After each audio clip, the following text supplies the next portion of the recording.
Monsieur le président assemblée monsieur le premier ministre mboolem député maa ngi leen di nuyu bu baax di wax monsieur le premier ministre rupture am na Sénégal parce que c'est la première fois ma gis déclaration politique générale ka koy def sol garam mbubb maa ngi la ciy gërëm bu baax. C'est la première fois itam ma gis ñuy def déclaration politique générale ñu ne nañ ko dagg dem julli ji loolu tamit ñu ngi la ciy gërëm di la gërëm tamit ci dundalaat gi nga dundal Caaroy 44 loolu tamit képp kuy der gu ñuul mi ngi la ciy gërëm mais nag di la sant tamit ci jël gi nga jël Cheikh Ahmadou Bamba Khadim Rasoul màggal ko bañ koy jàngalee ci école yi loolu tamit ñoo ngi la ciy gërëm di wax nag Pastef les patriotes seen waa ji du cuune sénégalais sénégalaise seen premier ministre bii du come parce que nag discours am bi mu ko waxee ba léegi opposant bu ma xool yaa ngi nelaw fi nga toog parce que nag seen yalwaan daa këpp ndax discours boo xam ne wax dëgg yàlla laal na fépp ci xam-xam rek la ko teg kon am nañ yaakaar bu baax dina wuute lool nag ak le 3 février 2003 Idrissa Seck defoon na fii déclaration politique générale di wax ba timis liñ jàppoon ci waxam mooy dinaa jàppale góorgóorlu xeex njublang teguñu ci dara ñu jàpp ko ci njublang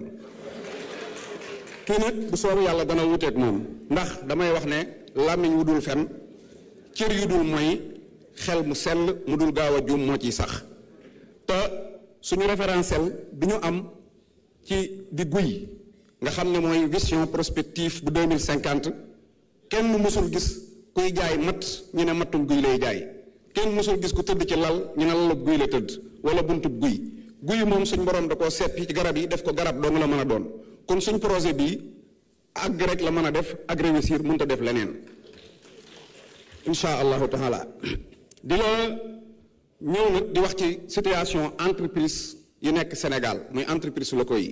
ku ne xam na ne entreprise nationale internationale yi dañuy ñëw Sénégal ubbi fi entreprise ba noppi di leb fonds sip te loolu vraiment jaaduwut Lat Joor daana wax gandu tabax waaye damay wax ne gandu leb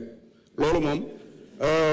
économie patriotique bi nga wax léegi patriote économie bi nga wax vraiment dàqonte na ak fonds yi état yor ñi koy lebal ay entreprises étrangères loolu moom na dakk problème sous-traitance tamit dafa am muy jël ab entreprise étrangère ñëw sous-traité leen ba pare daw ak xaalis ba nañuy fay entreprise nationale yi ci source ba développement durable gaz am na Sénégal te am na ay doomu Sénégal yoo xam ne mën nañ jël auto essence même pas 2 heures de temps ñu monté ci benn appareil muy dawee gaz def nañ benn station sax fii ci Bargny jàpp naa ne ñooñu ku leen jàppale danañ mën a tijji ay station yu bari te fooy dem 30 000 boo amee 10 000 francs da nga dem mën nañ ko ci dëkk village yi mën ko ci lu mel ne ay courant tamit mën nañ ko ci utiliser vraiment loolu bëggoon naa nga jàppale doomu Sénégal yooyu parce que dinañu dimbali environnement bi bu oto yëpp di dawee gaz parce que gaz bi moo gën a moyen 60% bu dee courant tamit moo gën a moyen 60% donc suñ ko dee def yaakaar naa ne pollution bi dina normal te loolu dafay am résultat ci développement durable su loolu jàllee nag baykat yi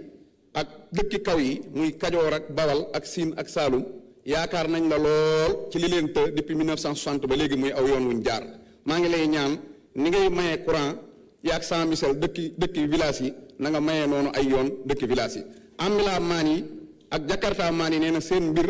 ba ñu ko réglé waaye na ànd ak yërmande ak ndànk-ndànk